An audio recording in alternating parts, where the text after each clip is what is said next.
Eu Silvio Rodrigo. Hoje eu quero trazer uma informação para vocês relacionada aqui à parte de armadura, seja de estaca, seja de pilares, seja de qualquer tipo de elemento que contém estribos, que é uma dúvida que surgiu essa semana. Na verdade, uma coisa que eu já tinha feito, mas na verdade não tinha me atentado muito, que é qual a diferença entre você fazer um elemento armado com estribos ortogonais, igual a gente sempre faz, igual a gente está acostumado, igual a 90% das obras, ou fazer ele com estribos helicoidais. Isso que serve mais para estacas, tá? É difícil você ver um pilar ou não, outro tipo de elemento sendo armado assim em espiral. Eles fazem assim porque é mais fácil. Muitas das vezes as estacas já são armadas em fábrica e já chegam assim. Tá? Mas a minha dúvida era, qual que é o efeito prático na hora de calcular os estribos quando nós temos aqui esses estribos, digamos, de maneira inclinada, tá? Isso.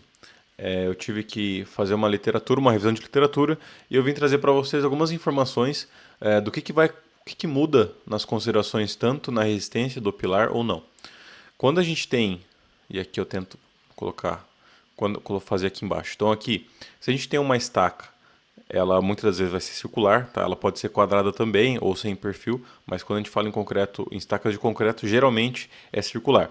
Então a vista superior dela vai ser o mesmo, ela vai ser armada da mesma maneira, as suas barras longitudinais, vai ter o mesmo cobrimento das duas. A única coisa que está mudando aqui, nesse exemplo que eu trouxe para vocês, é o tipo de armadura. E se vocês veem essa literatura aqui, coloca que o espaçamento S seria o mesmo para as duas, tá? Mas de fato tem uma pequena diferença que faz com que elas trabalhem um pouco diferentes. Para isso a gente precisa entender como que um elemento de concreto ele trabalha. Então eu vou fazer aqui para vocês simulando uma viga, tá? Uma viga que também tem estribos. Deixa eu colocar em outra cor aqui, que verde ficou um pouco estranho. Então volto aqui, apago essa. Vou fazer aqui em preto, aqui. Tá, então, quando nós temos uma viga, nós vamos ter os nossos estribos. Então, vamos supor que nós temos esses estribos aqui. E nós temos uma carga chegando aqui, né? Seja concentrada, seja cargas distribuídas. Tudo bem? E essa carga aqui vai gerar um cisalhamento na nossa peça. Então, vai tender um corte. Tá? E esse corte, ele gera um esforço a mais ou menos 45 graus na nossa peça de concreto. Mais ou menos assim. Tá? Mais ou menos tende a cisalhar dessa maneira aqui. Então, o que eu já adianto para vocês, a maneira mais eficaz de armar os estribos seria 45 graus. Mas claro, isso gera um pouco mais de trabalho e tudo mais. Então, o que acontece? A gente calcula os estribos, se vocês forem ver nas fórmulas, essa angulação aqui da força cisalhante ela é considerada e apenas uma parcela da força do aço é considerada. Ou seja, essa parcela da força do aço, do estribo, que vai combater. Uma vez, como ele está na ortogonal, só uma parcela dele vai combater esse esforço de corte. Tudo bem? Beleza. Dito isso, então na fórmula que a gente tem para fazer o cálculo dos estribos, vai ter uma inclinação tanto da força de corte, quanto a inclinação do estribo. Ou seja, do ângulo que ele tem em relação ao eixo longitudinal. E o que isso significa? Que um estribo, quanto mais inclinado na direção do esforço, mais ele vai ser utilizado, né? Então, a gente pode dizer aqui que um estribo que está a 90 graus, ele não utiliza sua máxima resistência. A gente vai utilizar só uma parcela, uma vez que como ele não está na direção exata da força, ele vai ter uma decomposição de forças, e essa decomposição vai fazer com que ele seja utilizado um pouco menos da sua capacidade máxima. Como eu disse, muitas pessoas muitas pessoas não, mas existem obras, principalmente obras que grandes e tem um alto esforço cortante, que vocês vão ver que tem umas barras assim, ó. Ela vem aqui para cima, depois ela vem aqui para baixo, tá? Isso aqui pode ser por dois fatores. Ou porque o momento inverte, tá? Ou seja, nas barras longitudinais, mas também do corte, principalmente quando a barra passa aqui pelo eixo central da peça, tá? Então, essa seção aqui que eu estou circulando para vocês, justamente vai ajudar no corte da peça, beleza? Na resistência ao salhamento, que é como se fosse o efeito do estribo.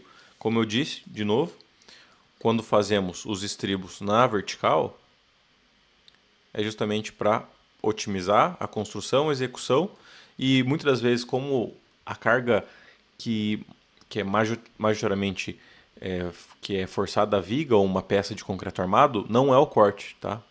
Geralmente é o momento.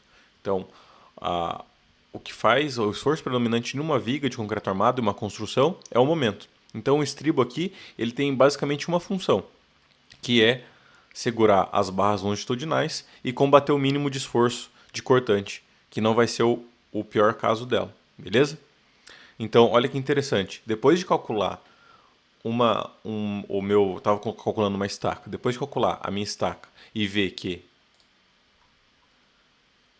a estaca que tem o estribo helicoidal, apesar de ter um estribo um pouquinho mais mais esbelto, com menor diâmetro, ele carrega um pouco mais ele consegue absorver um pouco mais de carregamento, de esforço, de cortante, do que um estribo ortogonal.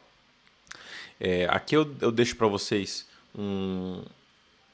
digamos assim, uma dica, né, ou não, mas que você utilizando na sua estaca, por exemplo, estribos assim, não vai estar diminuindo a resistência, e sim vai estar aumentando a capacidade que esse estribo suporta. A gente pode considerar aqui que em estacas o esforço cortante não é tão alto. Ele vai ter aqui na parte de cima assim, um esforço um pouco mais alto, e conforme vai baixando, o esforço vai reduzindo também. Tá? E isso eu vou fazer um assunto do vídeo, ou seja, esforços em uma estaca. Beleza? Então esse vídeo é só para falar sobre um pouquinho das diferenças entre um estribo normal, ortogonal a 90 graus, e um estribo helicoidal ou um estribo que esteja inclinado. Beleza? Resumindo o vídeo, o estribo inclinado, como ele está mais próximo à direção da carga, ele vai suportar um pouco mais de carregamento de cortante do que um estribo de 90 graus. E por que utilizamos o estribo de 90 graus? Porque é mais fácil de executar, é mais fácil de instalar, é mais fácil de você passar o serviço para alguém, sabe? Digamos assim, é por critérios construtivos mais do que critérios de resistência. E continuamos fazendo assim, porque como 90% dos casos o esforço de cortante não é o esforço majoritário em uma peça de concreto, esse tipo de execução em 90 graus funciona muito bem. Então eu espero que tenham gostado do vídeo, deixe seu like, se inscreve no canal aí e deixe nos comentários de onde você está assistindo o vídeo, beleza? Espero que tenham gostado, valeu, falou!